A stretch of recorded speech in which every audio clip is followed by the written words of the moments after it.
How to start a secret chat on Telegram. Hey guys, welcome back to the channel. In today's tutorial, I'm going to show you how you can easily use secret chat on Telegram. First thing first, you want to go ahead and open up your Telegram application. Once you open it up, you want to find the chat where you want to start a secret chat.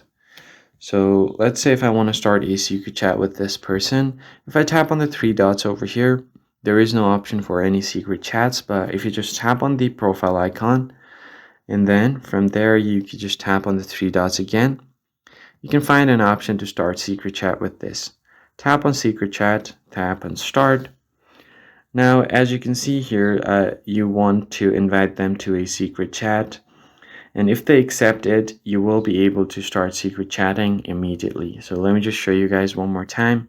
If I just go to this, then tap on the three dots, tap on the profile, then you can tap on the three dots at the top right.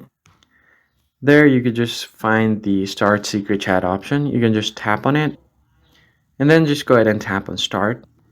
Now, as you can see here, when the person comes online, you should be able to start a secret chat. And that's basically it. You'll see a little lock icon over there. So let me just go back, and here is the secret chat. That's basically it. If you found the tutorial helpful, hit the like button down below and subscribe. I'll see you guys in the next one.